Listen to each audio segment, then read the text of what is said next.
Halo, selamat pagi anak-anak saya kelas 1. Selamat bertemu kembali dalam pelajaran agama kita ya.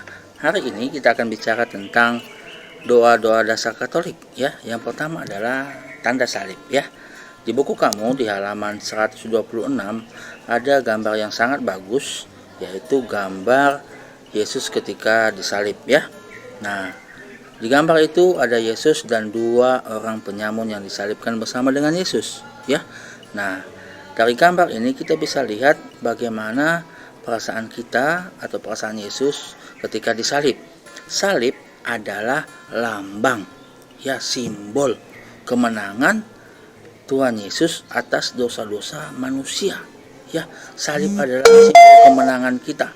Karena Yesus disalibkan, kita menang dari dosa-dosa.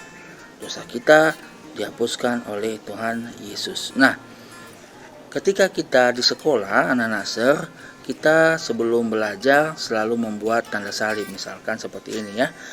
Dalam nama Bapa dan Putra dan Roh Kudus. Amin. Ya, itu adalah ketika kita membuat tanda salib. Kita buat pertama di dahi dengan tangan kanan ya, Nak. Karena ini video mungkin seperti tangan kiri, tapi saya menggunakan tangan kanan ya. Dalam nama Bapa atau demi nama Bapa itu dibuat 3 jari ya. 3 jari ya. Dalam nama Bapa dan Putra ya, di dada ini, dan Putra dan Roh Kudus di kiri dan di kanan. Amin. Atau in English, in the name of the Father and of the Son and of the Holy Spirit. Amin. Ya, ini adalah tanda salib. Kenapa kita membuat tanda salib? Pertama ya, ada 2 jari begini dan 3 jari, itu ada penjelasannya ya. Tapi saya tidak terlalu menjelaskan sekali ya. Oke, yang penting ketika kita membuat tanda salib di kening, berarti kita menunjukkan kepada kodrat Allah ya, yaitu Allah sebagai manusia ya, Nak.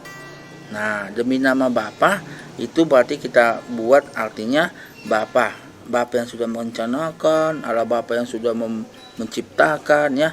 Kita membuat dan memikirkan di dalam pikiran kita Allah Bapa ya, Allah Bapa, kita mengingat Allah Bapa ya. Kemudian dan Putra itu ada di dada atau di pusat, inilah dia ya. Nah, bisa di dada, bisa di pusat. Kenapa? Karena ada Putra itu manusia, lahir dari manusia ya, ada tali pusar ya. Jadi tali pusar itu adalah lambang kehidupan antara ibu dan anak ya. Jadi dalam nama Bapa kita memikirkan Allah Bapa yang menciptakan, ada Allah Putra, bisa di dada, bisa juga di pusar, oke. Ya, karena ada kehidupan Yesus yang menjadi manusia ya, Nak. Nah, dalam nama Bapa dan Putra dan Roh Kudus. Kenapa di sebelah kiri? Ya, karena Roh Kudus adalah Trinitas ya, salah satu dari bagian dari Allah ya. Karena Roh Kudus itu selalu menjaga kita ya. Oke, Roh Kudus selalu menjaga kita, baru kita katakan amin ya. Oke, jadi Roh Kudus yang selalu menjaga kita sebagai manusia, dan kita katakan amin ya, saya percaya, aku di sini ya.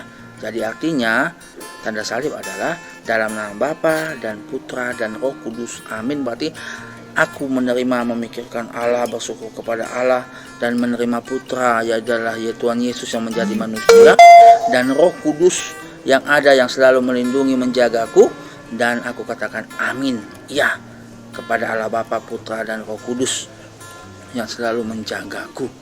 Nah, itulah anak Nasr arti dari tanda salib yang kita buat setiap hari. Jadi tidak asal-asalan ya. Kalau kita mau berdoa membuat tanda salib itu tidak asal-asalan ya.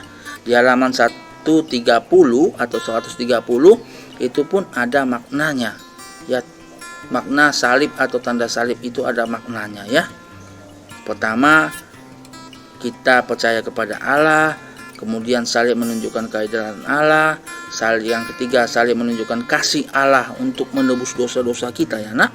Kemudian keempat, salib adalah tanda keselamatan dan kemenangan kita atas dosa dan maut ya. Menang kita ya, karena Tuhan Yesus sudah menebus dosa-dosa kita di salib. Oke. Baik anak-anak Sir, ini penjelasan Sir untuk materi kita dengan tanda salib ya, agar anak-anak Sir lebih mengerti. Tidak asal membuat tanda salib begini, tidak ya, tapi kita benar-benar membuat dalam nama Bapa saya memikirkan Allah, saya menerima Allah dan Putra, saya menerima Allah Putra adalah Yesus sendiri, dan Roh Kudus yang selalu melindungi saya, menemani saya. Amin. Saya percaya untuk Tritunggal itu ya. Oke anak-anak Sir, ini adalah penjelasan Sir untuk tanda salib pelajaran kita hari ini. Oke, terima kasih banyak anak. Tolong didengarkan penjelasan Sir ini ya. Oke.